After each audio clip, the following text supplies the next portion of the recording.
menghubungkan core produk aslinya dengan momentum yang ada di pasar. Contohnya yang bisnis fashion tadi, ya mungkin secara fashion sendiri itu nggak menguntungkan sama sekali karena dia sendiri komplain, declining. Jadi omset menurun, demand menurun, udah permintaan dari mitra mereka, distributor, agen semuanya menurun. Dan itu nggak bisa kita sangkal.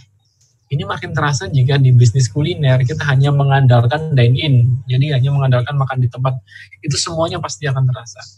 Gimana strateginya kita deal atau kita menyikapi permasalahan seperti ini? Pertama adalah cek dulu produk market fit. Nah, kalau misalnya fashion itu tadi kan udah jelas istilahnya produk market fit-nya dia udah nggak nyambung, nggak selaras. Jadi kalau udah di red zone, apalagi udah entah itu red zone bottom atau red zone yang masih atas, itu udah nggak selaras udah. Istilahnya ketika dia mau survive, ya dia harus mensuplai sesuatu yang ada di green zone. Karena green zone ini benar-benar kebutuhan produk atau komoditasnya luar biasa. Akhirnya apa? Dia pikirkan untuk bikin APD, masker. Tapi cerdasnya dia adalah karena dia bermain di fashion premium, jadi harga produknya ada di level premium, dia bukan nyemplung di pasar komoditasnya. Pasar komoditas itu maksudnya kayak gini, ada produk yang dinilai ya udah brand itu gak ada artinya. Jadi dia bikin produk sesuai keinginan pasar. Jadi kalau di dalam ilmu brand itu ada yang namanya POD atau point of difference atau pembeda istilahnya. Ada satu lagi yang namanya point of parities atau POP kalau kita belajar ilmu branding gitu ya. POP ini artinya adalah sifat-sifat atau karakter sebuah produk yang dimiliki oleh komoditas yang ada di pasar. Kayak misalnya dia memiliki fungsi yang sama, kayak misalnya masker gitu. Kalau masker ya yang penting bisa menutup hidung, menutup mulut, terus habis itu ada talinya buat dikaitkan di telinga, itu sudah memenuhi function basic dari kebutuhan produk, kategori produk tersebut. Katakanlah secara paritas itu dia sudah memenuhi. Tetapi jika kita cuma terjun dengan memenuhi apa yang ada di pasar, ya kita punya resiko yang namanya red ocean. Karena semua orang pasti melihat peluang itu. Kebutuhan masker gede, semua orang melihat, oke, semuanya terjun ke masker. Akhirnya apa? Ketika pada awal COVID, semua orang jual di harga 10.000 ke atas, 15.000, 20.000 itu masih keserap. Tapi begitu bergeser minggu kedua, minggu ketiga, bahkan akhirnya minggu keempat, ketika semua orang udah mulai turun, udah makin kelet.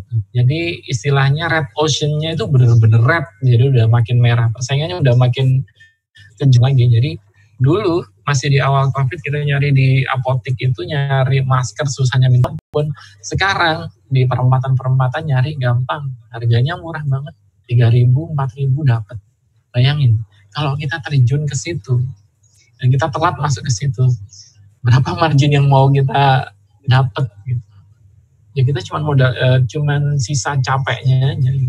Cuman mungkin gara-gara sisa sedikit biar kelihatan bisnis bergerak gitu, tapi marginnya nggak akan signifikan. Nah, bisnis owner yang cerdas pasti akan tahu bagaimana menyesuaikan dengan core produk mereka. Jika mereka main di premium, mereka juga pasti akan gesernya pun geser ke premium gitu. Bayangin, kayak misalnya maskernya Deddy Corbuzier aja harganya berapaan, 40 juta atau 60 juta. Tapi itu puluhan juta. Iya, puluhan juta. Itu masih keserap loh. Tapi untuk segmen market tertentu, bayangin ya. Kita bisa main yang level yang di bawahnya, tapi katakanlah masih affordable, tapi masih bisa dijangkau oleh market. Tapi punya cukup yang namanya sesuatu pembeda dengan apa yang ada di masyarakat. Nah, pembeda ini yang namanya POD atau point of difference. Ini penting banget ketika kita bermain sesuatu yang emosional, sesuatu yang mengandung unsur branding di sana. Jadi jangan sampai, bagaimana kita istilahnya gini, jangan sampai kita terlalu berkutat dengan kerumunan yang ada di bawah, jadi kita harus keluar dari sana. Dengan keluar dari sana, itu otomatis barang kita akan stand out gitu, akan berbeda. Biasanya yang membedakan itu apa ya? Pertama, biasanya pricing. Pricing itu konsekuensinya. Kalau harganya tinggi, segmennya premium, biasanya dari segi bahan berbeda, dari segi desain berbeda. Kan kalau misalnya masker murah itu bentuknya kayak gitu aja. Paling cuman kayak model scuba atau model apa ini masker kain. Ya nggak ada variasinya. Tapi begitu dia bergeser ke sesuatu yang dia memikirkan segmen yang lebih premium, dia akan memikirkan desain, akan memikirkan kenyamanan, dan akhirnya apa?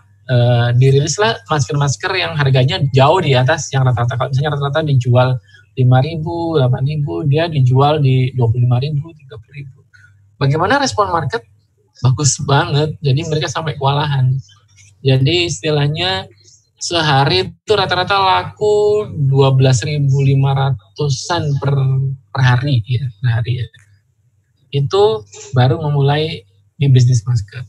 Nah, ini bukan selesai di sini, jadi bukan selesai di sini. Tetapi ketika mereka selesai di bisnis masker, itu tujuannya bukan hanya untuk mensuplai market atau mensuplai demand yang ada di market saat itu, tapi lebih diniatkan kepada mencari prospek baru dengan terhubung dengan market yang benar-benar beda dengan kategori dia sebelumnya. Kalau misalnya dia jual, misalnya cuman jual blus atau cuman jual hijab atau jual gamis, akhirnya mereka ke bisnis yang disasar oleh lebih banyak segmen. Nah, dengan begini dia ketemu market-market baru. Artinya apa? Secara tidak langsung leads mereka meningkat. Database prospek mereka itu meningkat dengan sangat signifikan. Bahkan ketika mereka ngiklan di Facebook pun, akhirnya mereka stop di minggu kedua atau ketiga. Kenapa? Udah kewalahan memenuhi ordernya. Jadi daripada mereka mengecewakan pelanggan, akhirnya iklan itu mereka stop. Jadi sampai sekarang pun mereka belum open lagi iklan itu. Kenapa? Karena memang demand-nya tinggi banget. Jadi banyak pasar yang belum tergarap, teman-teman. Kalau misalnya teman-teman yang bermain di sektor lain gitu, kuliner gitu, misalnya teman-teman main di segmen premium, manfaatkan dengan sebaik-baiknya database setiap pelanggan yang ada atau berkunjung ke resto kita dan maintain mereka. Dan ini bergunanya pada saat krisis seperti ini. Jadi jangan sampai teman-teman yang biasanya ngendalin dine-in terus tiba-tiba masuk ke pasar yang sekarang digitalnya dadakan, susah banget. Jadi yang tumbuh cepat itu adalah mereka yang benar-benar brandnya udah kuat gitu ya, orang udah rajin ke sana. Tapi untuk mengobati kangen orang karena nggak bisa datang, itu bisa kita follow up. Nah, kalau kayak gini, broadcast message itu konteksnya dapat, masih bisa diterima. Kenapa? Karena ya memang mereka kangen gitu dengan misalnya satu brand makanan tertentu. Kita biasanya ke situ nggak bisa datang, akhirnya kita bisa muncul via online. Itu sangat mengobati. Nah, itu adalah salah satu contoh implementasinya. Nah, di sini saya akan share sedikit aja sebelum kita bergabung ke Mas Aris ya. Nanti kan di Mas Aris kita akan bahas materi yang sama. Jadi secara garis besar, bisnis itu kalau di dalam metode Six Sigma, dari cara memperoleh customers itu dibagi menjadi 4 bagian. Kayak gini. Teman-teman masih bisa lihat share saya ini ya? Bisa jelas, Coach. Ya. Jadi di paling bawah itu ada yang namanya ground fruit. Ground fruit ini adalah menggambarkan betapa mudahnya sebuah bisnis mendapatkan customer. Kayak misalnya di era COVID ini, banyak pebisnis yang gulung tikar. Mereka udah nggak sanggup. Kemana customers ini menginduk gitu ya. Jadi biasanya kompetitor dengan kategori yang sejenis itu dapat limpahan customers dari sini. Nah, kita sebenarnya bisa banyak, katakanlah gini, kenapa surviving atau bertahan itu penting untuk menghadapi era krisis ini. Katakanlah gini, orang pertama, aduh aku pivot nggak ya, Kalau menurut saya pivot aja dulu, tahan aja dulu. Kenapa? Kita bisa dapat gift, kita bisa dapat hadiah limpahan customer dari bisnis-bisnis yang nggak sanggup untuk lanjut. Ini yang perlu kita manfaatkan. Jadi kebetulan juga di bisnis yang saya handle itu mereka banyak dapat limpahan dari customer bisnis lain yang nggak sanggup meneruskan. Ya karena mungkin mereka udah buntu gitu ya, mau ngapain gitu. Akhirnya mereka apa? Ya akhirnya mereka customernya bingung nyari siapa ya, kompetitornya yang masih provide. Katakanlah kalau kita sebut ketika Antis ya, katakanlah kita ngomong hand sanitizer, saya sebut merek saja. Ketika Antis pada saat itu belum sanggup untuk memenuhi kebutuhan masker pada saat itu, akhirnya ada brand-brand lain yang naik, kayak misalnya Nuvo atau brand apa gitu, yang bisa memenuhi kebutuhan pasar. Dan dampak dari krisis ini adalah jumlah kompetitor itu akan semakin mengerucut, semakin mengecil, tetapi market share-nya makin membesar. Nah itu adalah efek dari ground fruit tadi. Nah permasalahannya adalah ground fruit ini sesuatu yang tidak bisa kita kontrol. Tidak bisa kita kontrol, maksudnya kita tidak bisa berharap bisnis orang lain, kita tidak bisa berharap kompetitor itu mati. Itu kan doa yang nggak bagus juga ya. Bahkan kita berharap bahwa kita sama-sama diberikan kekuatan atau surviving skill agar bisa melewati masa COVID ini. Ya, salah satunya adalah dengan cara saling berbagi seperti ini. Kita bisa saling bertukar info, bertukar insight, bisa saling melengkapi. Oh, ada cara seperti ini loh. Oke, kita coba eksekusi gitu. Nah, itu adalah salah satu contoh bagaimana kita mencegah customer kita dicaplok oleh orang lain karena kita udah nggak sanggup nerusin lagi. Yang kedua ada low hanging fruit. Low hanging fruit ini artinya adalah buah yang dari pohon itu dia tergantung sebenarnya, tapi kita masih mengeluarkan effort untuk mengambil buah itu. Jadi ada usaha yang kita keluarkan atau istilahnya usaha marketing, usaha promosi, treatment apa aja untuk mendapatkan customer. Tetapi namanya low hanging fruit itu berarti kan buahnya pendek-pendek. Jadi kita tinggal ambil aja. Gak perlu manjat, gak perlu ambil tangga, gak perlu ambil galah. Analoginya seperti apa? Ini adalah bagaimana cara kita mendatangkan customers dengan mengaktifasi customers existing. Jadi orang yang sudah menjadi customer kita aktifasi, kita delight mereka, kalau dalam inbound marketing, kita delight mereka, sampai akhirnya mereka mendatangkan customers baru untuk kita. Nah, ini adalah low hanging fruit. Nah, karena waktu kita sangat terbatas, kita mungkin hanya akan lebih banyak berdiskusi tentang low hanging fruits. Ya, karena untuk bulk of fruit, sweet fruit, ini prosesnya panjang. Tapi butuh berjam-jam lah untuk bahas ini. Tapi satu metode aja. Mas Aris udah ketawa-ketawa ya, karena dia sendiri udah mempraktekkan low hanging fruit aja, marketnya nggak habis-habis gitu. Cara strategi ini aja gitu marketnya nggak bisa. Jadi di sini aja kalau kita bisa ngulik itu kita bisa bukan hanya survive ya, tapi kita bisa grow, masih bisa menumbuhkan bisnis kita, itu masih bisa. Tapi sekilas saya kasih gambaran. Kalau bulk of fruit itu seperti apa? Bulk of fruit itu kita ada effortnya udah mulai lumayan. Bulk of fruit ini lebih banyak kita berbicara di red ocean. Jadi istilahnya kalau di marketing itu kita lomba mengedukasi pasar. Jadi siapa yang paling pintar mengedukasi pasar, siapa yang paling dipercaya, brand itu paling dipercaya, dia akan paling bisa mempengaruhi keputusan pembelian customers. Jadi keputusan pembelian customers itu sumbernya trust. Makin dia di-trust oleh customers, maka dia akan mudah mempengaruhi customers untuk mengambil keputusan. Contohnya gini, banyak yang jualan handphone katakanlah di mid class itu pemainnya ya kayak Vivo, terus yang populer ya Samsung kelas M atau kelas A, Xiaomi, dan itu kan banyak banget ya teman-teman. Kalau mungkin datang ke toko HP, ke toko counter HP gitu ya, dari berangkat itu teman-teman udah punya gambaran ya, habis dari browsing gitu, kita udah punya gambaran. Tapi ketika udah masuk tokonya, jret, Mas nyari HP apa Mas? Oh, aku mau nyari brand ini, brand X gitu.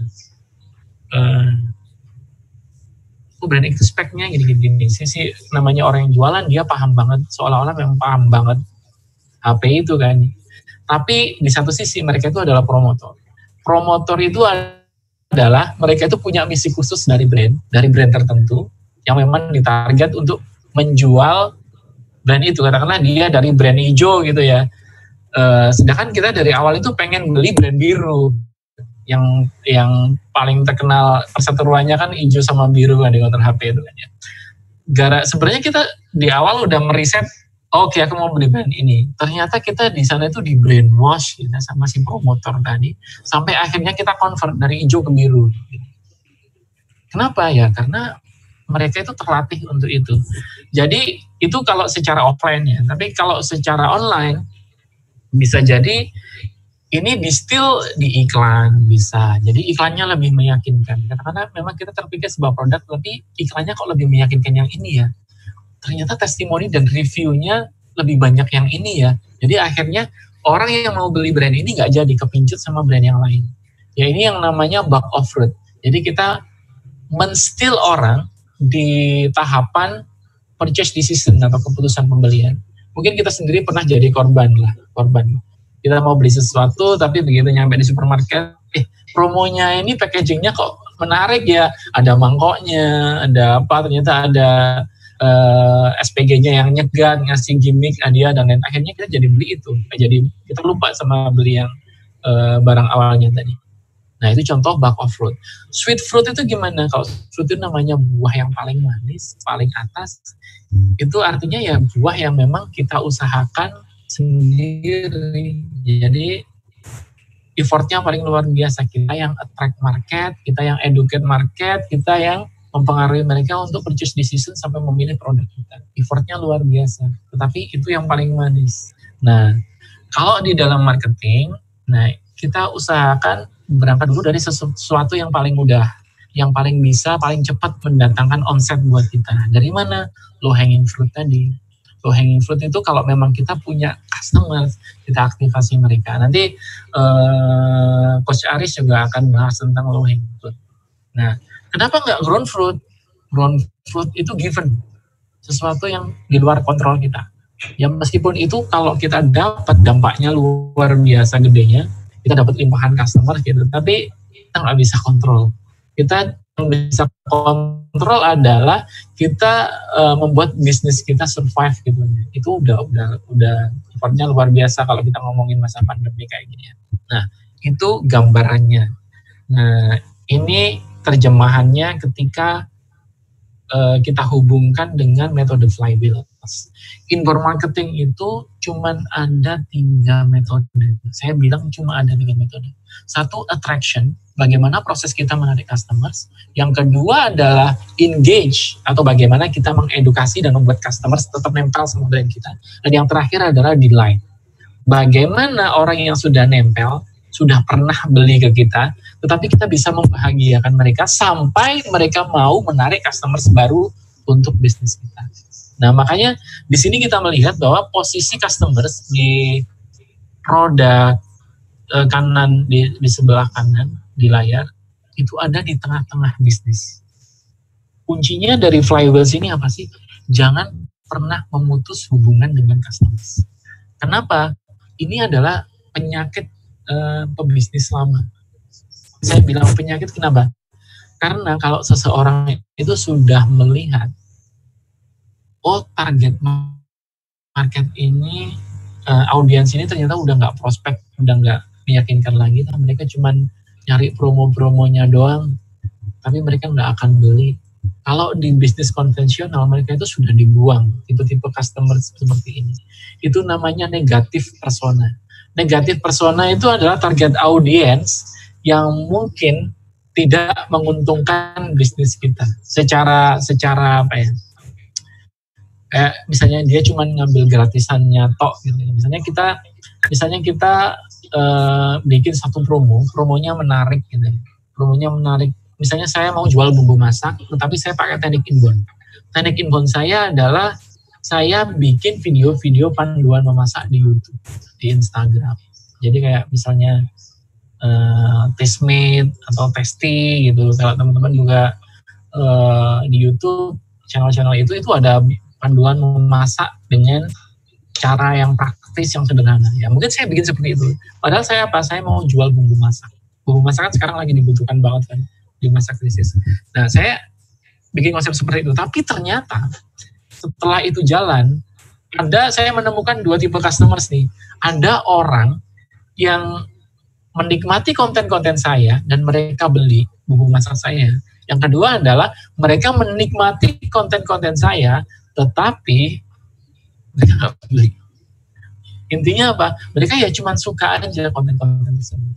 Suka play, mereka mau masak, play videonya gitu.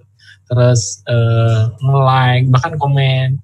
Bahkan ketika memang resepnya mereka menemukan itu berguna banget, mereka nge-share ke saudara-saudaranya, nge-share ke teman-temannya lewat sosial media, Instagram, Facebook, dan lain-lain. Kalau di zaman dulu tipe customer kayak seperti ini, yang cuma nyari label kontennya tapi nggak mau beli, itu dibuang. Kenapa? Karena itu nggak profitable. Tetapi di era inbound marketing, era digital, era sosial media, dua tipe customer seperti ini itu sama berharganya. Jadi keep mereka baik-baik, jaga keduanya ini baik-baik.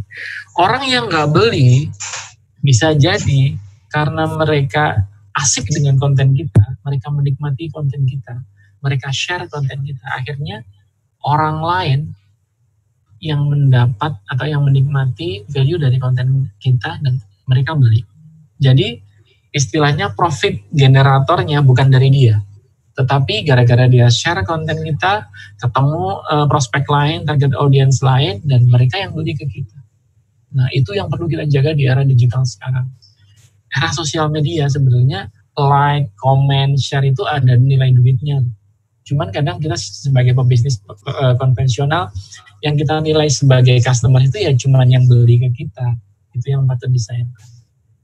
Nah, cerita-cerita lainnya nanti juga akan dilengkapi sama Coach Aris. Monggo Coach, saya udah kebanyakan ngomong nih. Jangan dirubah screen-nya Coach. Oke, aku biarin gini aja. Ya, baik. Assalamualaikum warahmatullahi wabarakatuh. Waalaikumsalam warahmatullahi wabarakatuh. Ya, salam kenal teman-teman semuanya. Nama saya Aris Diansyah. Asalnya Samarinda. Asalnya sebenarnya Malang, saya singgung ya, satu kampung sama Coach Saiful, cuman kita baru ketemu sekarang, Coach. baru tahun ini baru ketemu. Ya, baik. Kita perhatikan, saya ingin melanjutkan ya materi dari Coach Saiful. Mungkin saya lebih ke aplikatif karena saya lebih banyak sebagai praktisi ya, walaupun mungkin pekerjaan saya selain memang punya bisnis sendiri di Watermelon, retail buah, saya juga menjadi klien, menjadi guru les lah. Guru les marketing di yang dia sebut yang ini guys ya, di BP Pandu, di SMA Solo dan lain sebagainya. Nah, saya sedikit cerita tentang masa sebelum krisis ya, tentang aplikasi flywheel marketing ini. Nanti baru kemudian akan saya ceritakan di krisis itu seperti apa. Jadi seperti yang Coach Saiful, Mas Samiful tadi sampaikan tentang 3 jurus atau 3 apa nih Coach? 3 metodologi. Ya. 3 metodologi ini ya. Sebenarnya inilah yang menjadi penentu kenapa bisnis kita itu bisa survive atau sustain atau enggak. Mungkin teman-teman ya, menurut saya cara yang gampang ya, kalau dulu sebelum COVID untuk membuat traffic yang banyak, namanya bagaimana membuat Gojek antri-antri, bagaimana membuat orang-orang datang ya dengan 1.000 porsi gratis, 5.000 porsi gratis, harga cuma 5.000, bayar pakai doa dan lain sebagainya. Orang terkumpul menciptakan lead, saya rasa menciptakan lead itu sesuatu yang sangat mudah sekali. Nah, perbedaannya funneling dengan flywheel marketing adalah ketika menciptakan lead tadi itu harus betul-betul sesuai dengan buah yang kita inginkan ya. Jadi jangan sampai kita melakukan attracts, ya. Attracts itu kalau saya ibaratnya gini, kalau low hanging fruit itu ya tinggal petik ya, buah tinggal petik, nggak terlalu susah ya. Kalau bakal fruit itu mungkin masih perlu galah, masih perlu tangga gitu ya. Tapi kalau sweet fruit itu naik tangga nggak gayung. Belum nyampe. Pakai galah, belum lagi agak manjat lagi, capek lagi, baru kemudian ketemu sweet fruit, kan penuh perjuangan. Nah, kebanyakan teman-teman ketika melakukan attracts itu kan usaha yang luar biasa. Contohnya tadi ya, baik membuat promo buy one get one dan lain sebagainya.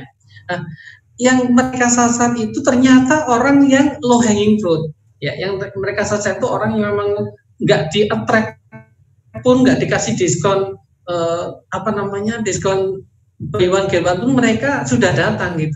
Yang terjadi ketika promo itu disebarkan, orang berbondong-bondong, selesai promo sepi nanti. Itu masalahnya. Ya, jadi ketika kita melakukan promo seperti tadi itu, ya maka kita harus betul-betul mendapatkan sweet fruit-nya. Jangan sampai orang yang low hanging fruit kita attract. Ya.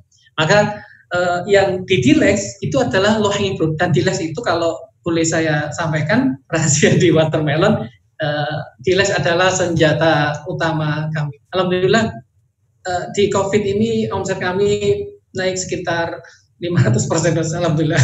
Alhamdulillah. ya sebenarnya sih saya jual buah itu ya ya pada umumnya ya memang produk fit zona hijau lah. Cuman kalau tidak digarap dengan serius, teman-teman yang lain juga sekarang teman-teman penjual buah juga sepi gitu ya.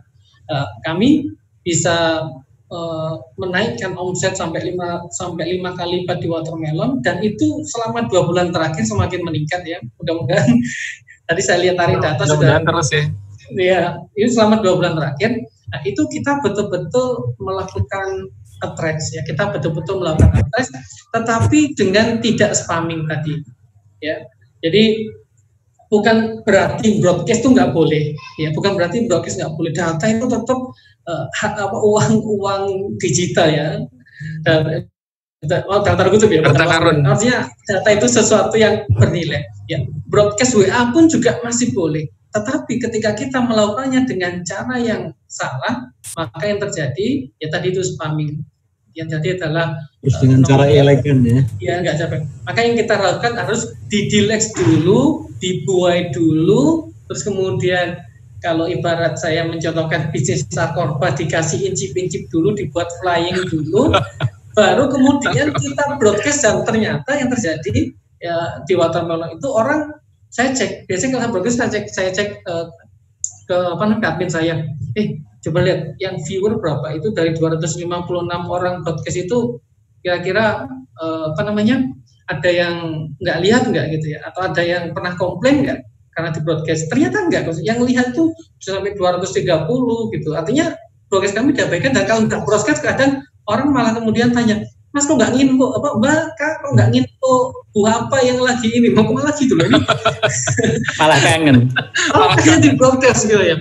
Nah, ini rahasianya adalah kita nggak ngasal broadcast. Ya, kita nggak ngasal broadcast. Nah, rahasianya adalah Dilex ya. Rahasianya kita adalah Dilex. Jadi gini, saya misalkan Dilex itu kalau umpamanya Coach Saiful itu sedang sebagai seorang suami yang lucu, suami yang gendut, imut-imut, gitu ya. Itu pujian atau itu pujian atau bulian itu? Sayang sama Fali, gitu ya. Sering ngajak main-main Fali, gitu kan. Loh, istri kan seneng kok. Siapa sih nggak pengen istri mana sih nggak pengen punya suami lucu seperti Anda kan? Nggak, semua pengen gitu ya. Nah, tetapi kalau kita anggap itu dalam bisnis itu seperti service excellent. Ya, wow, saya punya istri seperti ini. Saya punya suami seperti ini. Tapi terus kemudian ketika saya itu bilang ke mbaknya, Dek, Fali kayaknya kita titipkan ke mbahnya gimana, Dek? Nanti habis ini ada tiket ke Selandia Baru. Wah, itu istrinya Coach Saiful tambah kelompok-kelompok nggak karu-karuan. Nah, itu gambarannya orang yang terdilex, yaitu orang customer yang mendapatkan sesuatu yang di luar ekspektasinya sebelumnya. Terwaukan ya. terbawakan, ya terbawakan. Dan ternyata nggak harus dengan promo besar, ya cukup dengan yang kecil-kecil saja. Ya, saya biasa di Watermelon selalu mencari buyer personanya. Ibarat kata gini, Dilex tidak untuk semua orang. Kalau saya mengutip perkataan Coach Saiful, kita tidak boleh, kita wajib membahagiakan customer. Ya, tetapi ya tidak. Tapi ada beberapa customer yang harus sangat dibahagiakan. Ya. Jadi ini perbedaannya. Jadi nggak semua orang kita Dilex, tapi tergantung dengan persona. Mungkin next di pembahasan kita yang akan datang, kita mungkin akan bahas lebih detail lagi tentang buyer persona. Buyer persona. Oke, jadi di Watermelon, kalau orangnya itu, mohon maaf bukan diskriminatif ya, Chinese, tak Dilex luar biasa itu. Mohon maaf ya. Tapi ini bukan saya, ya saya cenderung dengan orang beragama itu, saya seorang Muslim ya. Tapi kalau ada orang Chinese yang beli ke tempat saya, itu pasti akan saya Dilex. Karena apa? Karena orang ini akan menularkan Watermelon itu pasti. Jadi contohnya tadi malam ini, demi Allah, tadi malam ini barusan ya ada orang Chinese datang ke tempat kami beli, kemudian saya melayani. Terus kemudian hanya masalah uang belanjaan, Coach. Sisa uang yang hanya nilainya Rp2.000. Ya kita tahu kalau teman-teman mereka, teman-teman Chinese itu kalau sama uang itu betul-betul ketat gitu ya. Nah, ketika ada kembalian Rp2.000 itu nggak mau saya, nggak usah Mbak, nggak usah kok, nggak mau ada kok, udah nggak usah kok, nggak aja kok. Nah, kita perhatikan Rp2.000 itu ternyata membuat dia sangat berkesan. Habis itu langsung ngobrol jauh. Mas Aris, saya biasanya suka dengan melon ini dari yang saya posting ya, melon ini golden lupa saya melonnya dari Mesir ya, bibitnya ini bagus Mas Ari gini nih. Terus dia langsung edukasi produk, saya juga suka jamur sineki ini macam-macam ya. Jadi dia ngajak ngobrol, saya ajakin ngobrol ya, dan terus kemudian dia minta nomor handphone kita, Mas kalau ada info buah apa aja, info aja Mas gitu Pak. Karena ini orang ini kena Dilex. Nah, kalau dulu kami ketika saya mendampingi SFA Solo ya, di Solo, di kota Solo, mungkin teman-teman Solo pasti mana yang nggak kenal dengan SFA Solo ya, dengan 8 outletnya, yang ada satu outlet itu sampai luasnya hampir 1 hektar ya. Nah, itu mereka raja event dan mungkin terdampak banget karena COVID ini. Jadi dulu waktu ada event, ada kayak reunian atau sampai pernikahan, dan bahkan tagline-nya itu kami rubah ya, banyak acaranya satu tempatnya. Jadi mau ketemu sama teman berdua sampai bikin wedding yang jumlahnya ribuan, tempatnya cuma satu di SFA Solo. Nah, salah satu cara Dilex yang kita berikan dulu adalah ketika ada acara, yang acara itu kita lihat acaranya banyak nggak, kalau sudah sekitar 300 orang ke atas, 500 orang ke atas, wah ini harus di Dilex. Maka tim marketing dari SFA Solo akan mendatangi orang yang pesan tempat dan mengatakan, Pak, ada acara apa? Oh, kami ada acara begini-begini. Pak, bisa nggak kami berikan video highlight gratis untuk acara ini? Ya, kita berikan buat video gitu. Kan orang senang, oh ya mau Mas gitu. Siapa sih nggak mau dibuat acara video seperti itu? Biasanya bayar sampai 1 juta gitu, bukan? Iya, bayar biasanya. Bayar gitu. Kami enggak. Nah, dibuatkan videonya, highlight-nya 1 menitan gitu. Kemudian kita kasih watermark-nya SFA Solo, tapi judulnya tetap acara mereka. Dan terus kemudian kami berikan informasi setelah acara ya, kita minta waktu, kita tulis di presentasi kami ke acara itu, Pak, yang mau video ya, ini acara ini hacknya ini, nah, silakan ketik mau spasi spasi acaranya gitu ya. Mamanya kemarin itu acaranya orang BRI, mau spasi BRI. Nanti kami akan kirim ke nomor ini, ya, nanti akan kami kirim videonya. Nah, ketika kita berikan nomor tadi itu, kita nggak memberikan link, Bos. Ya, kita memberikan nomor saja. Kita paksa mereka menyimpan nomor HP-nya SFA Solo. Iya. Maka kalau ada 500 orang yang datang, maka ada 500 orang yang nge-save nomor kami, dan kemudian dia langsung ketik mau gitu. Nah, dia nge-save nomor adminnya SFA Solo. setelah dia pilih mau, kita kirim video tadi ke nomor-nomor tadi itu, dan kita nge-save nomor mereka. Ketika mereka nge-save nomor kita dan kita save ya nge-save dan di-save, maka yang terjadi kalau kita bikin story WA mereka melihat, kalau kita bikin broadcast tembus. Ya, dan ketika kita broadcast mereka nggak akan protes. Karena apa? Karena mereka pernah terdelete dengan mendapatkan free video yang kalau mereka buat nilainya bisa 1 juta. Ya, ini yang pertama. Dan kemudian setelah itu mereka kan akan posting video itu di Instagram mereka, di media sosial mereka, di WA, di grup mereka dan sebagainya. Nah, ketika mereka posting, maka SMA Solonya itu ada watermarknya ya. Ada watermarknya. Nah, itu brandingnya keangkat juga. Yes, jadi kita mengkonversi customer itu menjadi promoters. Yes. Yeah. Dan itu konsep dari flywheel. Nah, dari promoter itu kemudian mereka menciptakan stranger. Ya, stranger di-attract lah, jadi ada program promonya khusus, macam-macam khusus stranger. Nah, nanti mungkin nanti kesempatan yang lain lebih detail saya akan menyampaikan ya tentang lebih teknis lagi. Contohnya gini, di Grab, aplikasi Grab Merchant ya. Itu kalau Mas Susni ini pasti pemain Ghost Kitchen ini ya.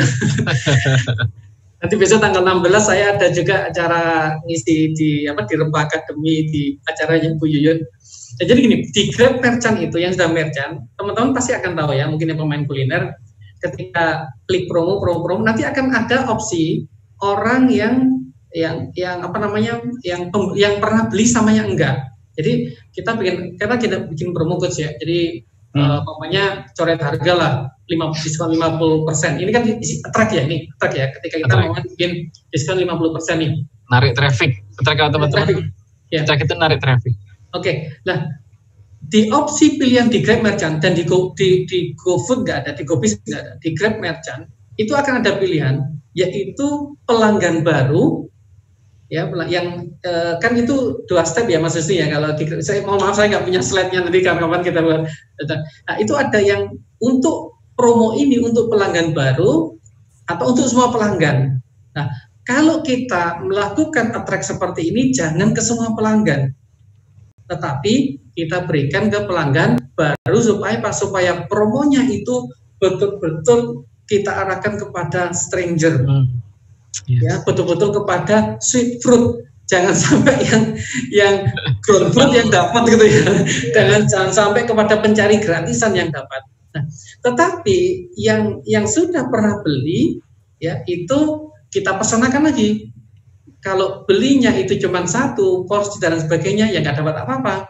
Tapi kalau dia beli sampai 3 porsi ke atas, kita kasih free es teh, kita kasih free puding, kita kasih pisang 1 biji dan lain sebagainya, dan itu tidak ada pengumuman. Karena apa? Kalau kita bilang promo, umpamanya beli nasi geprek dapat es teh gratis, maka itu seakan-akan menjadi hak mereka. Ya, ekspektasinya pelanggan. Aku harus dapat. Memang itu kalau aku nggak dapat ya aku protes. Kamu kan nulisnya beli geprek gratis es teh gitu ya. Iya. Es teh itu HPP-nya berapa sih? Rp1.000 mungkin bawah itulah. Ya, tetapi ketika orang beli geprek tiba-tiba kita kasih es teh, maka responnya beda.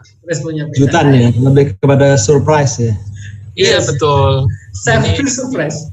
Dia tidak ekspektasinya tidak ke sana, tapi tiba-tiba dikasih.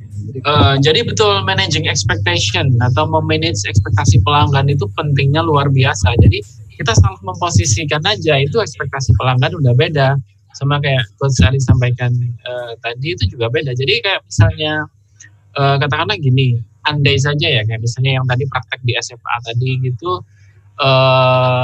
video highlight, jadi video rekaman eventnya, acaranya customers gitu, itu sebenarnya itu bisa jadi itu sudah diperhitungkan di HPP, bisa jadi loh ya. Tetapi kita buat fixed cost. Betul, karena ya mungkin karena service cost gitu ya.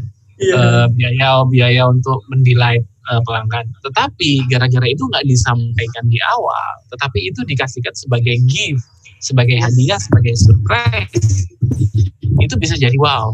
Tetapi kalau kita bilang, oh itu promo, beli di sini dapat istilahnya dapat hadiah video itu malah ditagih gitu ya.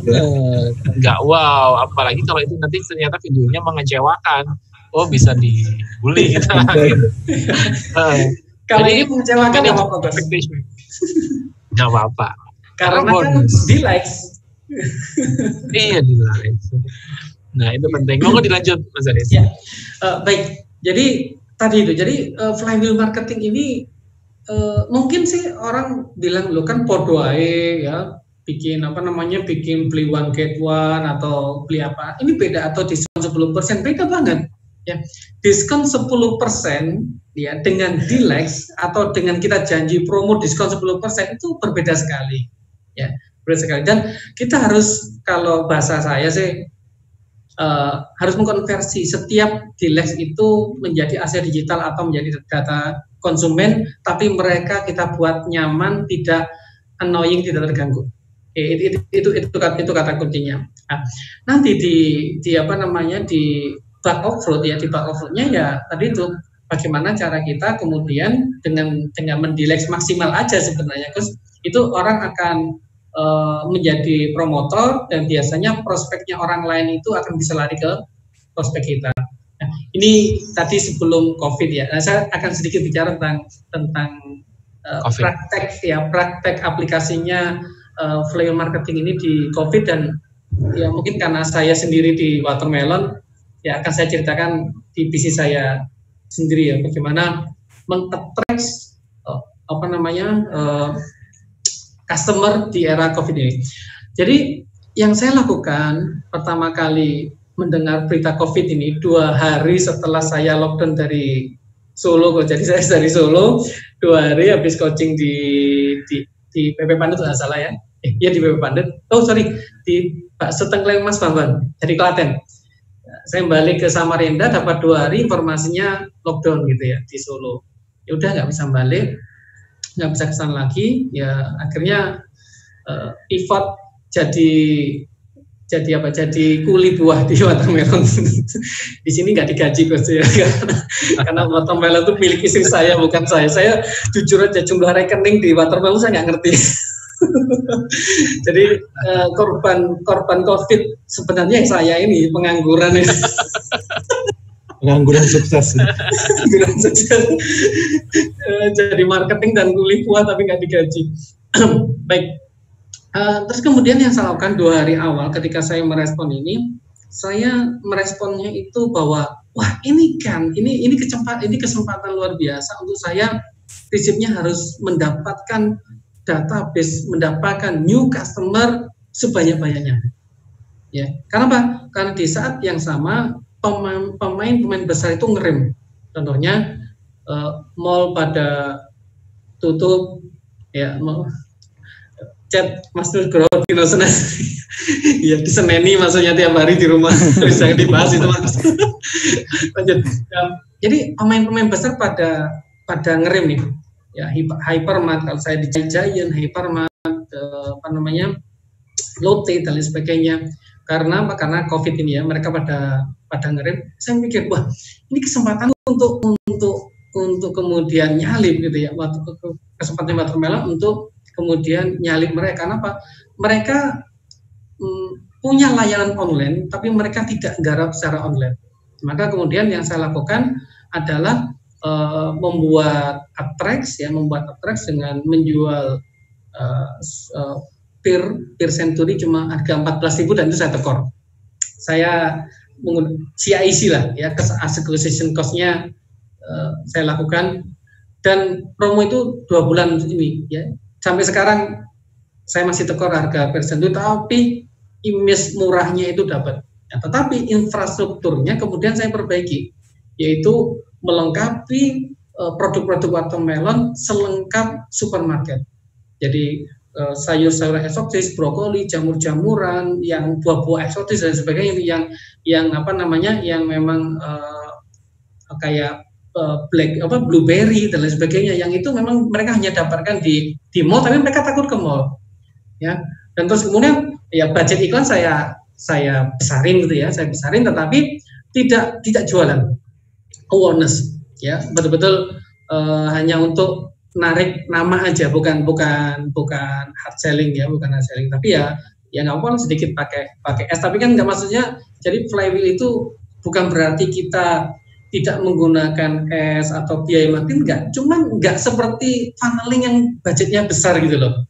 Ya, jadi kita ad kita tadi itu sifatnya itu semacam lebih ke entertain sih, dan ternyata tenaga marketing itu yang saya adalah anak saya, yang kelas 6 SD itu anaknya anak intuiting, punya jiwa seni, ya itu yang kemudian saya eksploitasi anak, nggak tahu mudah-mudahan nggak ada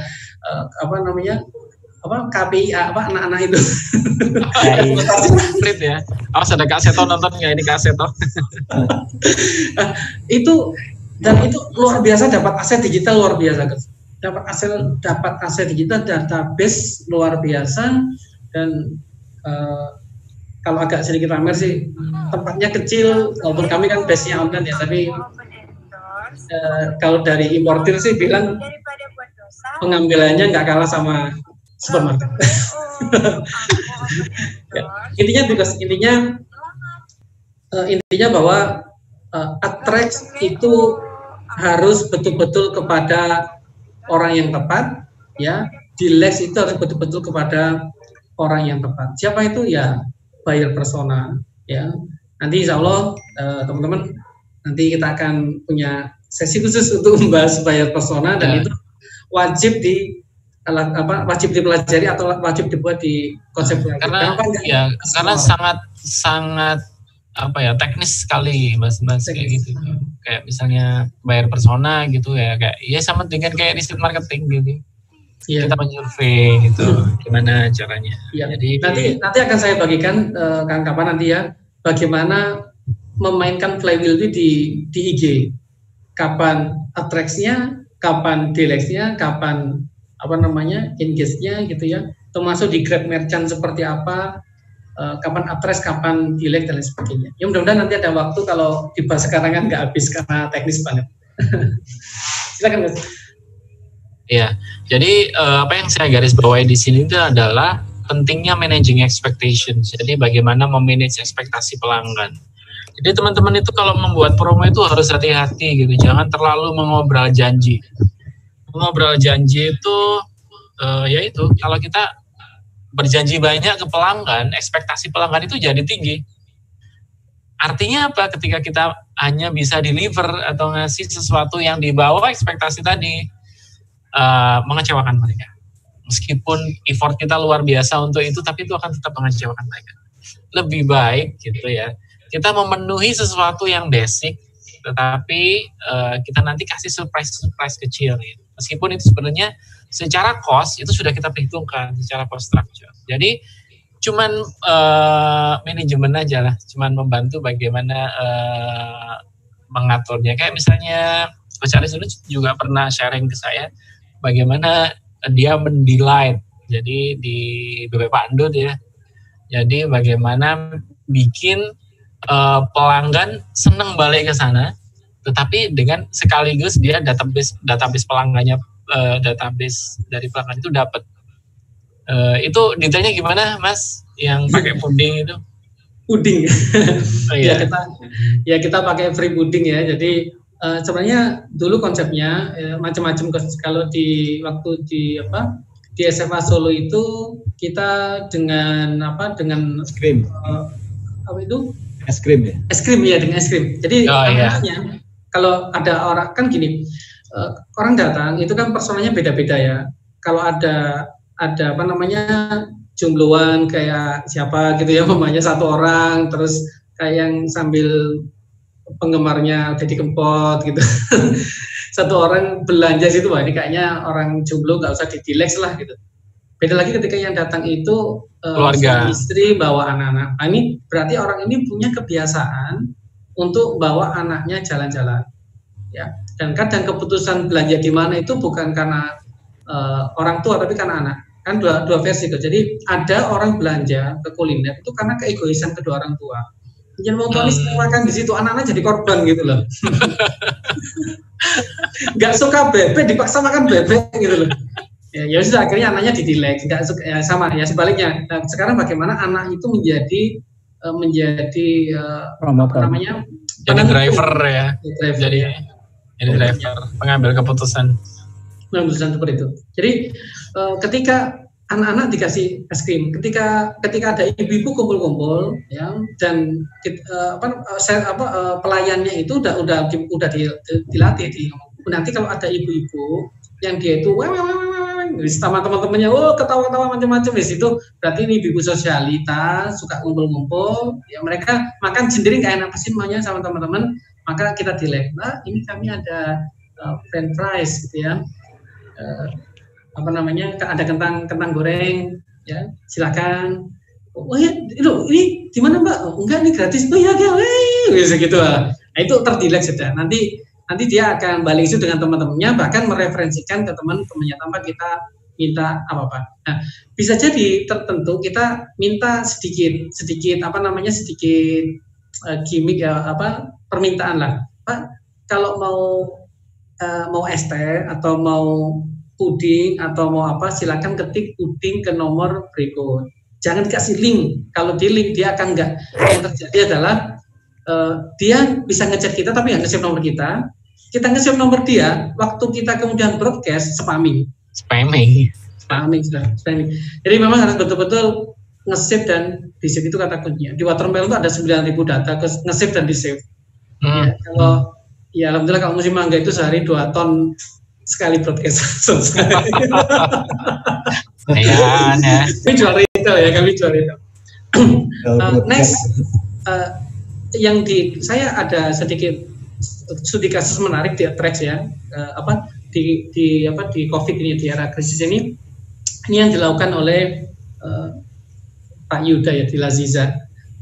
Beliau melakukan Atrex ya, walaupun beliau pivot ke sembako, tapi beliau menggunakan, ya ini yang saya pelajari saat ini, menggunakan platform pembayaran ya seperti uang digital, Dana, OVO, ShopeePay, bahkan marketplace ya, itu menjadi senjata utama untuk melakukan Atrex.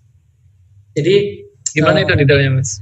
Gini, Shopee, sebentar. Saya nanti aja deh screen secepatnya. Saya nggak di HP saya, nggak di laptop saya datanya. Jadi contohnya gini, Shopee saat ini, ShopeePay itu mengeluarkan acara program 60%, ya 60% diskon 60%. Jadi minyak goreng itu dijual, umpamanya modalnya 20.000, dijual 30.000, ya dijual 30.000. Dan ShopeePay kemudian mendiskon minyak goreng tadi itu 60% menjadi 12.000. Ya, sehingga kalau saya jual minyak goreng, maka saya jual minyak modal 20.000, saya jual 30.000, saya untung 10.000, dan kemudian konsumen membeli 12.000. Apa nggak laris, Bos? Ya laris banget. Ya, mana bisa kita jualan minyak 12.000. Kompetitor ya keling cara dijual minyak. Ya, walaupun waktu itu saya dapat insight-nya dari yang dilakukan oleh Laziza itu, ya udah apa yang ada ya, mereka menurun gitu ya, terus ya udah apa yang ada aja dijual aja gitu. Nah, terus kemudian metode ini saya adaptasi ya, akhirnya saya mulai melatih juga mencari teman-teman ada teman saya di ayam geprek juara, ya, ayam geprek juara itu karena sudah bisa ShopeePay 60%. Jadi gini, ayamnya itu 3 potong, tapi ini saya nggak tahu ini Mas Donanya didatang ke di acara ini ya. Ini kemarin saya diskusi sama Mas Dona, tapi belum rencananya mau dipraktekkan, Bos. Jadi gini, ayam itu kan dia jual biasanya harga satu potongnya 12.000 ya di ayam geprek juara karena gede, AGC 12.000. Nah, terus kemudian kita buat ayam itu harga 30.000 3 potong, berarti harganya 10.000, harganya 30.000 itu masih dapat profit. Nah, kita masukkan ke Shopee Pay, ya, sehingga orang yang mau beli ayam tadi itu kita bikin paket 3 itu hanya 12.000. Bayangkan, beli ayam crispy 3 potong cuman 12.000. Ya, sopo nggak laris. Ya. Sebentar saya mungkin karena nggak ada screen saya contohkan ini. Mudah-mudahan masih bisa. Maaf Coach ya, sebentar. Saya itu berarti memanfaatkan promo digital money. Yes, dan itu kita buatkan untuk ini contohnya. Bisa nggak ya? Ini ya. Ini 20.000. Ini uangnya 30.000 ya. Berkurang. Terus kemudian yang 18.000 balik. Tadi jadi 38. Ini tadi uangnya 50.000. Uangnya 50.000. Oke. 50.000 beli 30.000, 3 ayam crispy. Kan berarti kepotong 30.000, berarti sisa duitnya 20.000. Nah, nanti dalam waktu setengah hari uangnya 18.000 balik. Berarti dia beli balik 38. Iya, ayam tadi cuma 12.000. Nah, itu berarti mereka yang ini ya, mereka yang bakar duit, kita mereka yang bakar duit. untung ya. Mereka yang bakar duit. Akuisisi data. Ya, nanti rencananya jangan jualan normal, jualan kayak KFC yang viral sama Renda itu yang di pinggir jalan itu. Bikin rame, bikin heboh. Nah, untuk mendapatkan itu nanti klik nomor WA, ketik 12.000. Kita dapat nomor WA mereka. Bayangin ya, jual ya enak atau jual kok yang ngono ya. Jual harga murah banget tapi kita dapat keuntungan banget. Ini kita memanfaatkan Coach. Jadi di Watermelon itu saya masukkan di Bukalapak macam-macam. Jadi marketplace yang dulunya adalah platform penjualan ya kita jadikan sebagai platform pembayaran dengan cara attract. Jadi diukur aja lah ya. Diukur. Jadi ini saya rasa kalau insight dari teman saya yang biasa ke Cina, di Cina juga Miss Alipay digital apel gitu ya. Nah, kita arah ke sana. Jadi COVID ini kita harus sudah migrasi ke platform pembayaran. Ya. Oke lah Shopee mamanya, ya kan Shopee nggak mungkin bakar duit terus. Lo kan ada OVO ya bakar duit kapan-kapan. Kan ada GoPay, kan ada macam-macam. Nah, setiap ada acara di fintech ini, maka kemudian kita sinergikan dalam strategi marketing menjadi atlas kita.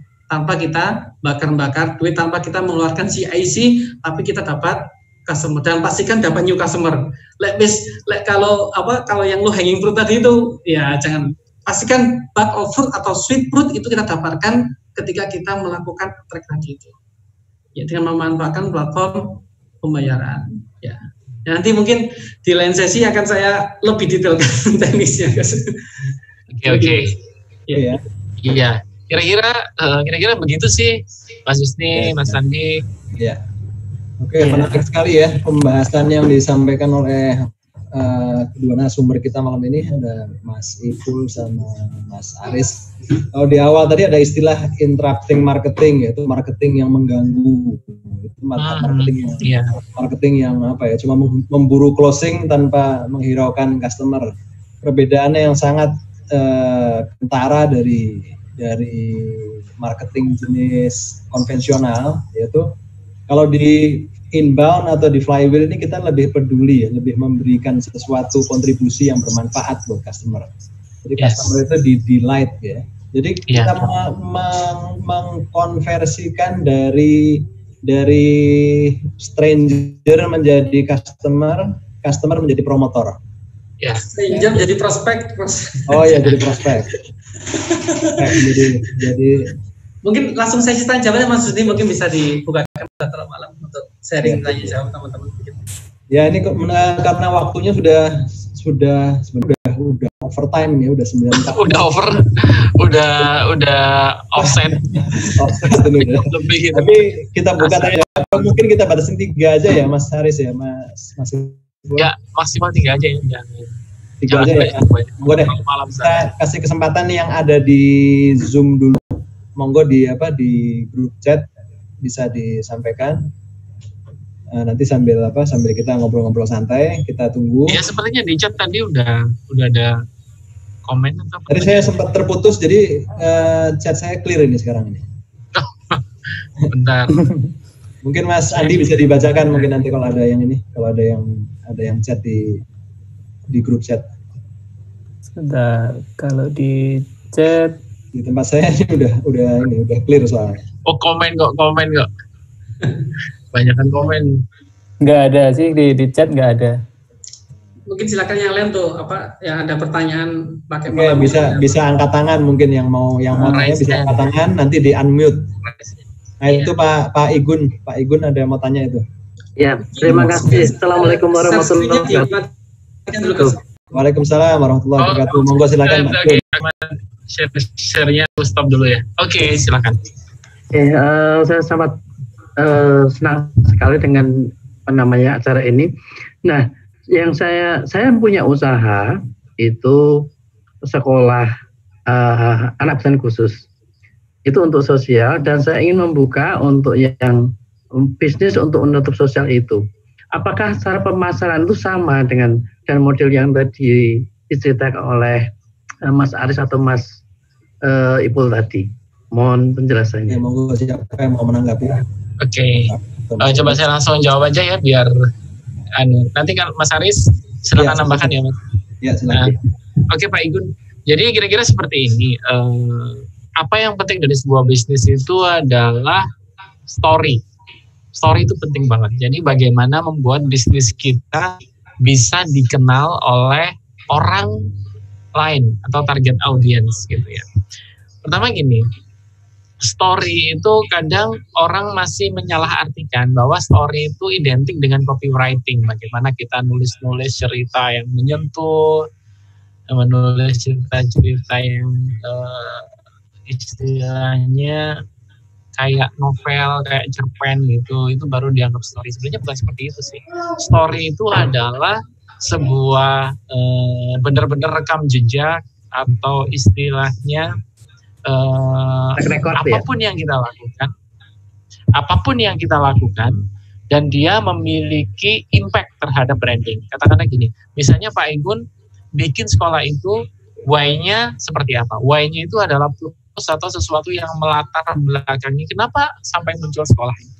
Jadi yang menggerakkan Pak Igun itu seperti apa itu bisa diceritakan.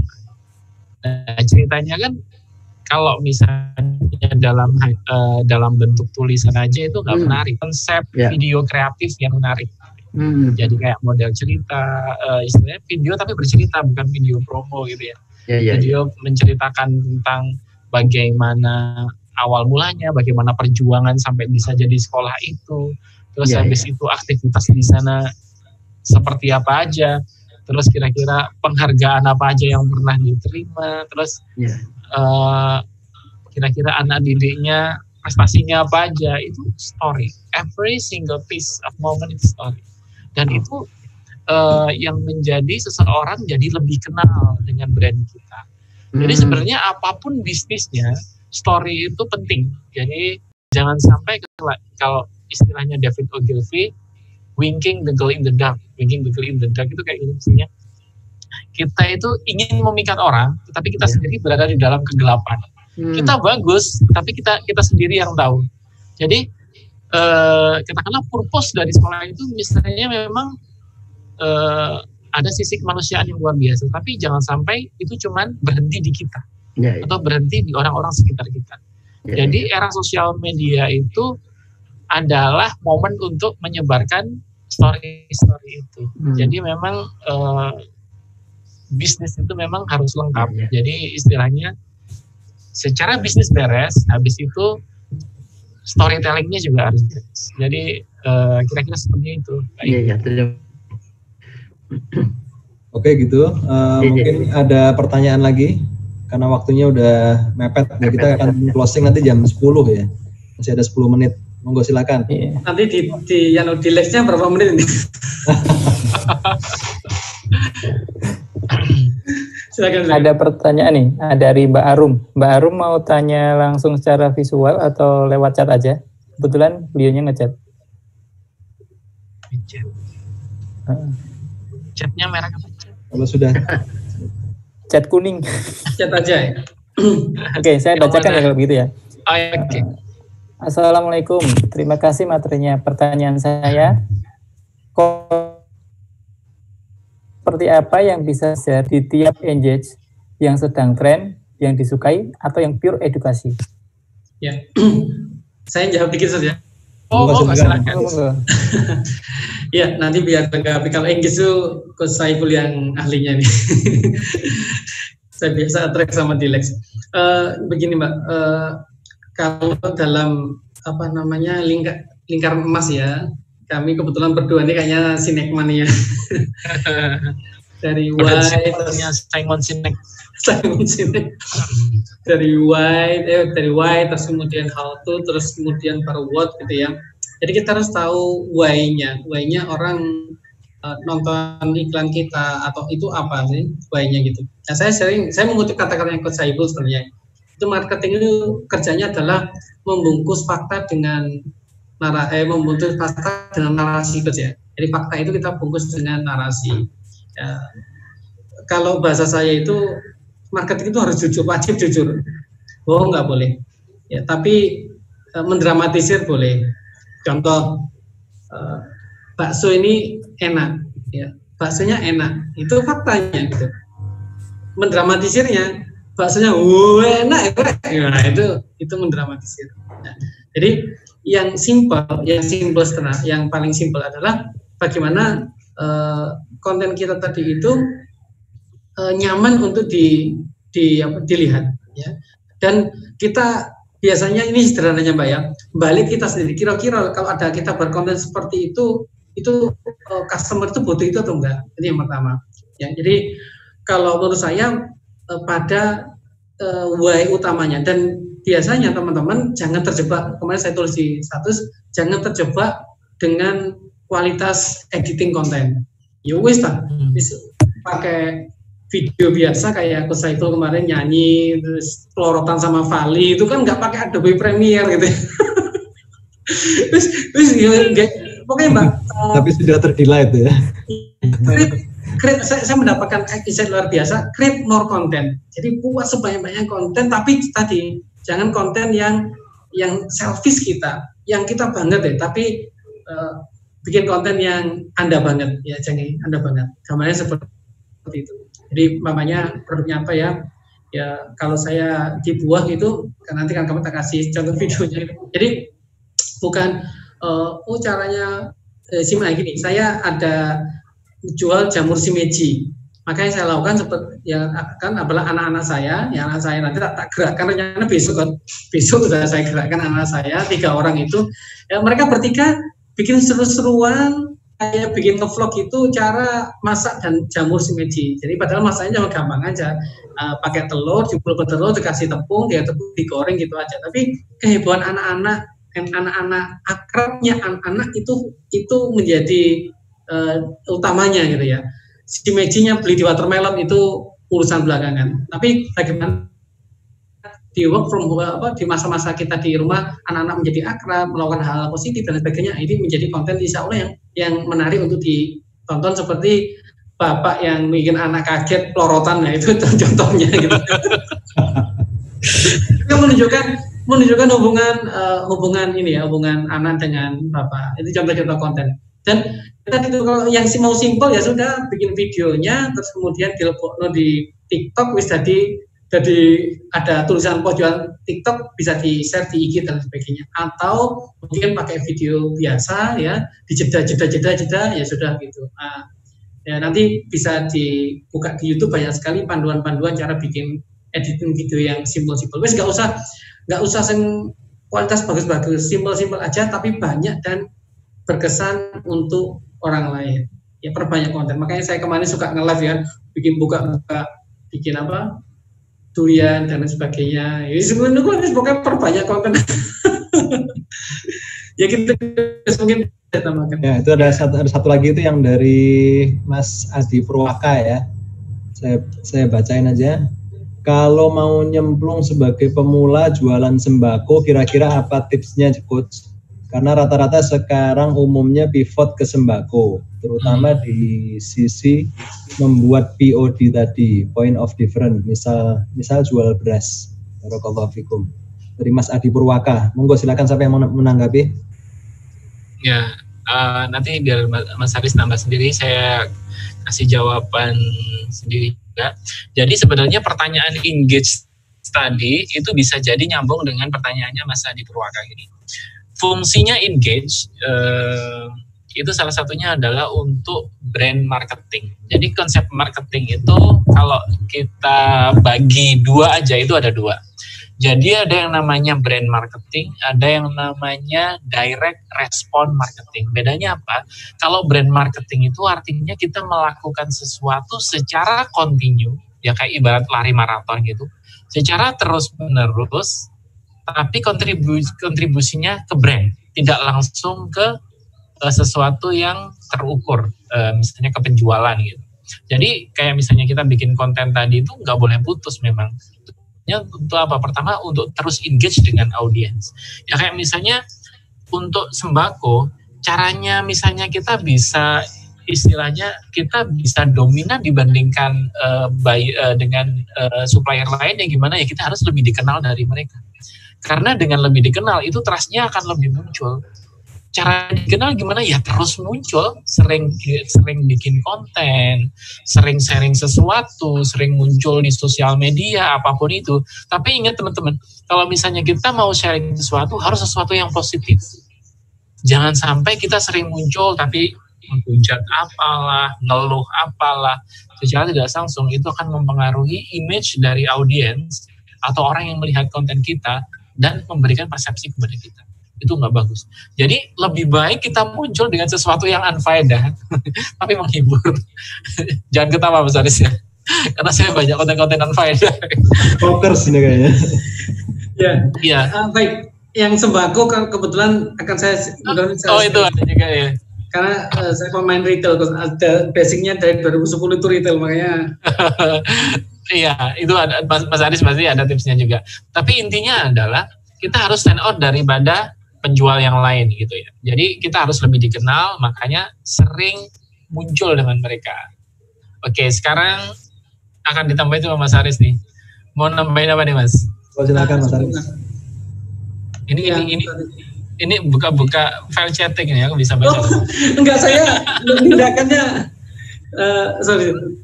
Ini share screen beneran. Ya, sorry. ini gambarnya muncul. Sorry. Saya pengen menunjukkan gambar itu. Karena pertanyaannya oke. Sembako tadi ya. Oke, ini gambar saya ambil di Samarinda di Jalan Arif. Saya ngomong Jalan Arif Rahman Hakim ya nggak ada yang tahu gitu ya. Apalagi dekat rumah Cat Putih yang mana Cat Putih. Oke, baik ini teman-teman. Jadi gini, point of difference tadi ya, POD tadi ya. Jadi kita kalau lihat ini apa? Ini yang dijual sembako. Ya, ini yang dijual sembako. Kalau kita mungkin teman-teman bisa lihat ya, ini ada minyak goreng, ini ada sunlight, sabun dan lain sebagainya. Kalau saran saya sih, ini retail itu ada dua. Ini di sini ada Mas Wahyu ya. Mas Wahyu ini pemain retail senior saya beliau di sini di grup ini. Nah, kita ada dua kategori yaitu fast moving sama yang slow moving. Kalau saran saya ketika kita jual sembako betul-betul yang fast moving ini yang pertama ya. Jadi fast moving itu apa? Saya pernah diskusi sama teman-teman di salah satu MD dari Unilever. Ya, perusahaan retail gede lah ya. Nah, dia ngomong, ternyata omset terbesar minimarket itu apa? Ya snack sama beverages. Ya snack sama minum-minuman itu loh. Ya Citato dan lain sebagainya. Apalagi orang-orang yang sekarang ini di rumah gabut itu wis ngemil wis. Ya untuk pas puasa ya. Kalau nggak puasa pasti mereka ngemil. Terus. Kalau mereka ngopi, mereka kafe. Tapi kalau mereka ngemil, mereka di rumah. Di rumah itu ngemil, tempatnya ngemil. Ya ngemil di Marrakesh itu nggak enak. Mangan Masih kebulinya baru enak gitu. Nah, ini kita perhatikan, ternyata dari semua produk ini yang mereka jualnya lihat Coach, luar biasa Coach. Ini padahal pas kalau hujan gimana bayanginnya ya. Jadi dia buat diferensiasinya dengan satu produk itu sebagai namanya traffic generator. Apa itu? Citato. Ya, Citato ini digelar seperti ini loh. Ini snack talk ini. Padahal di sini ada sembako. Karena kalau di minyak, masnya sangat tipis banget. Saya tahu teman-teman itu tuh Rp500, Rp100. Nah, jadi nanti mainnya gini, ada traffic generator, ada margin generator. Nah, di sini yang dijadikan traffic itu adalah snack. Kalau kita tahu biasanya di Indomaret, di Alfamidi itu harganya menjadi produk yang margin generator karena untungnya untuk titik daripada minyak goreng, ya. Di sini sebaliknya yang jadikan traffic itu adalah kita tahu diferensiasinya apa? Di minimarket dan lain sebagainya di warung-warung itu Citato harganya mungkin 10.000. Di sini diobral 6.500, 7.000. Untung Rp500 nggak masalah, sikat aja.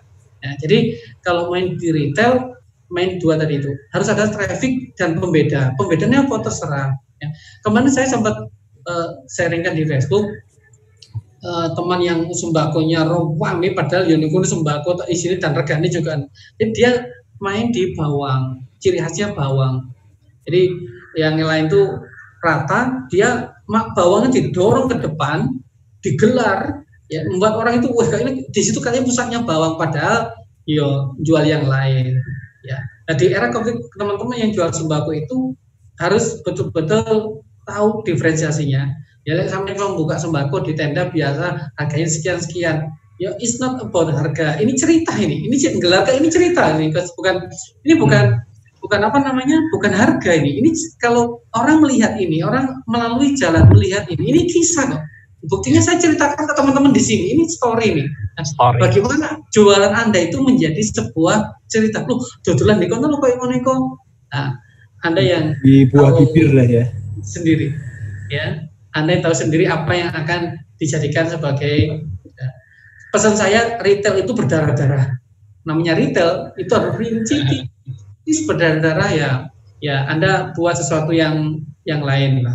Oh ya boleh sembako tapi ada satu cerita yang berbeda. Ini ceritanya adalah nyusun Citato dus-dusan di pinggir jalan seperti ini. Seandainya maaf, ini hilang Gus, ini hilang. Apa yang terjadi? Ada ceritanya ya Gus?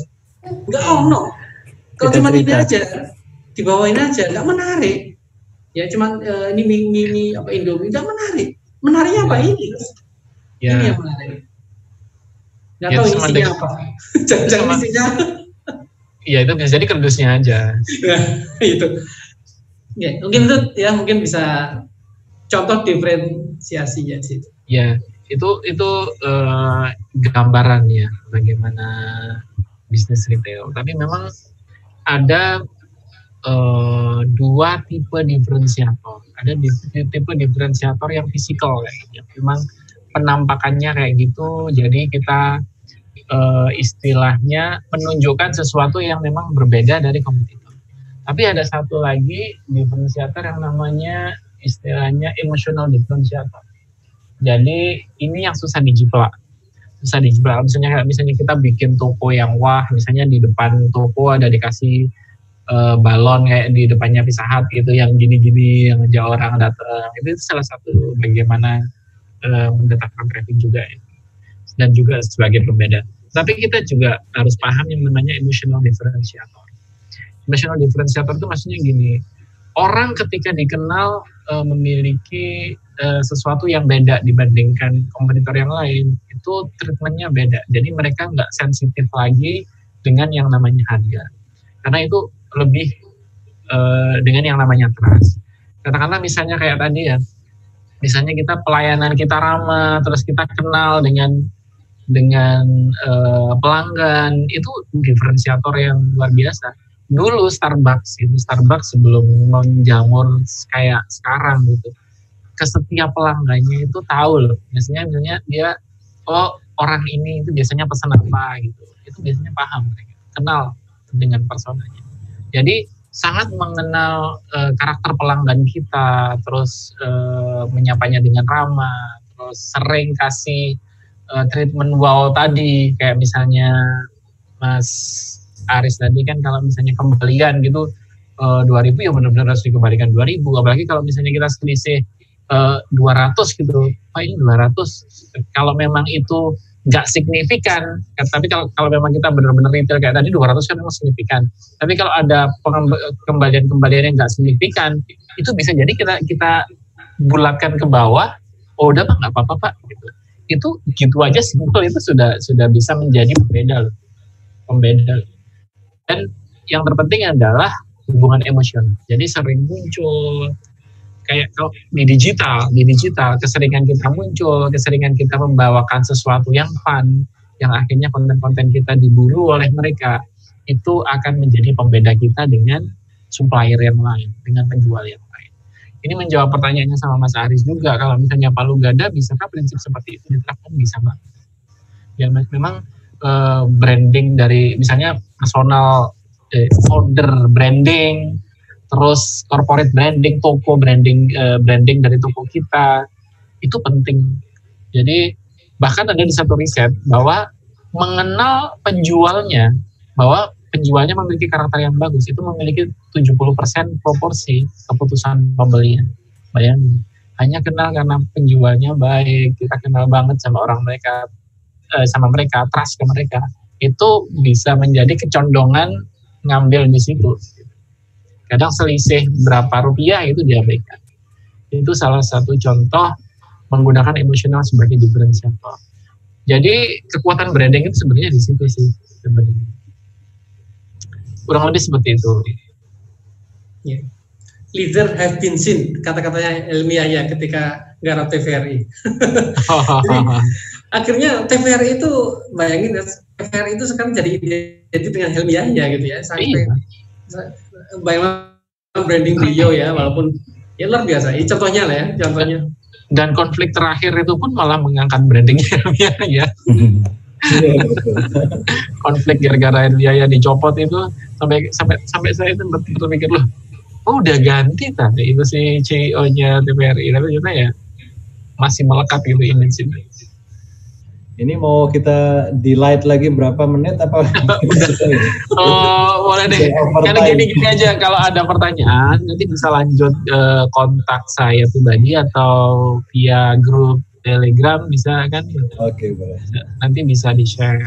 Atau nanti coach di ini aja dimasukin di grupnya Turn Back Research-nya Mas Aris. Oh, boleh. Dia ikut sharing juga di situ. Udah, ini sebagian besar juga dari itu juga. Dari KPMI dan dari Turn Back Research-nya. Iya, karena udah 10 lebih nih offsetnya kebanyakan. Kayaknya ngobrolin flywheel ini nggak akan cukup waktu 1-2 jam. Nanti insya Allah kita bikin lanjutannya ya coach ya. Nanti kalau nanti kita info lanjutannya, mungkin bisa lebih masuk ke substansi lah, kita masuk ke aplikasi yang bisa diterapkan seperti apa, detailnya seperti apa, langkahnya. Iya, nggak terlalu ngawang. Iya. Jadi nanti rencananya kita akan membahas ya 3 tadi itu ya, yang dibahas cuma itu aja plus 1 buyer persona mungkin ya. Jadi ya cuma bahas attract, bahas delete, bahas engage gitu ya. Nanti lebih detail konsepnya tentang apa, kan nggak mungkin kita bahas pada kesempatan satu aja. Nanti satu khusus untuk delete, khusus untuk attract, khusus untuk engage gitu ya, beserta konsep lebih detailnya dan juga contoh-contoh aplikasinya, sehingga teman-teman nggak cuma dapat teori terus kemudian bingung gitu loh. Jadi mudah-mudahan dari sini aja ada hal yang bisa untuk dipraktekkan di bisnisnya, insya Allah. Iya. Coach, sekalian closing statement Coach Aris dulu. Ya, tadi kan Coach sebelumnya. Ya. 1 menit ya. 1 menit saja. 1 menit Coach Aris, 1 menit Mas Sam. Ya, baik. Flywheel marketing ini adalah teknik yang yang sangat-sangat relevan dalam keadaan kita saat ini. Jadi mungkin kayaknya sama ya teknisnya, tetapi betul-betul berbeda kalau kita mau menggalinya. Dan insya Allah ketika teman-teman nanti bisa memutar roda jalannya itu, dia seperti bola salju, ya unstoppable ya. Jadi kayak bola salju gulung aja dia. Jadi ada customer di delay, habis di delay dia jadi promotor menghasilkan stranger di attract jadikan prospek di engage jadikan customer di delay lagi jadi promotor lagi, diputar terus sampai kemudian produk dealnya itu semakin membesar dan roda dealnya itu semakin cepat, dan insya Allah bisnis kita akan menjadi lebih sustain untuk ke depan. Ya mungkin itu Mas Hasim. Oke, Mas Sam silakan untuk closing statement. Oke, jadi intisari dari inbound marketing pilots itu adalah bagaimana membuat bisnis kita growth dengan memberdayakan customers. Jadi kalau selama ini kan kita masih terpaku bagaimana menambah traffic masih dengan mengandalkan ads, masih mengandalkan promo, gimmick dan lain-lain. Artinya apa? Ketika kita stop itu, traffic berhenti. Customer sudah nggak datang lagi. Gitu. Intinya dengan inbound flywheels ini adalah bagaimana mengoptimalkan customers yang kita punya, kita delight mereka agar mereka juga bisa menjadi promotor buat bisnis kita, ikut mempromosikan bisnis kita. Jadi kita membuatnya secara sistematis. Itu aja sih inti dari inbound marketing. Jadi kita biaya, katakanlah gini, kita nggak ngiklan pun itu customers akan tetap datang ke kita. Bahkan bukan hanya customers lama yang repeat, tapi customers baru yang akan datang. Kira-kira seperti itu, Mas Husni, Mas Andi. Oke, terima kasih buat Mas Aris Diansah dan Mas Saiful atas waktunya kita bisa sharing-sharing diskusi malam hari ini. Insya Allah bisa memberikan manfaat buat kita semua, dan nanti mungkin kita tunggu lagi mungkin agendanya kapan lagi kita bisa sharing-sharing lagi, lebih detail lagi, lebih jauh lagi, lebih ke hal-hal yang sifatnya lebih ke aplikatif. Mungkin dari saya cukupkan sekian. Terima kasih buat teman-teman dari KPMI dan dari grup-grup lain, mungkin dari Crisis dan grup-grup yang lainnya yang sudah ikut bergabung di sini, ikut berdiskusi bersama kita. Saya kembalikan ke Mas Andi, monggo silakan. Oke, terima kasih jazakallah semuanya. Terima kasih Coach Aris, pemaparan ilmunya luar biasa, pengalamannya Coach Saiful juga tidak kalah hebat ya, dari ilmu dari pengalaman. Oke. Untuk closing kali ini sudah disampaikan sama Pak Saiful, Pak Aris sama Pak Husni ya tadi ya. Nah, rencananya dalam waktu dekat kita akan mengadakan webinar lanjutan dari webinar malam ini. Nah, apa aja yang akan kita bahas? Seperti yang sudah disampaikan Pak Aris tadi, kita akan bahas delay, akan bahas attract, dan engage. Sampai roda flywheel kita itu makin lama makin besar, bisnis kita makin sustain dan makin gede gitu ya. Nah, kapan waktunya? Nanti ditunggu aja, mungkin bisa sering-sering dicek di web, ataupun kita juga akan infokan lewat email yang udah tertera. Mungkin gitu dulu ya teman-teman.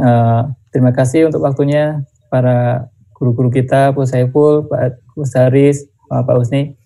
Terima kasih juga untuk teman-teman yang udah join di event sharing kali ini. Sampai jumpa. Akhirul salam. Wassalamualaikum warahmatullahi wabarakatuh. Waalaikumsalam. Terima kasih semua. Assalamualaikum. Waalaikumsalam.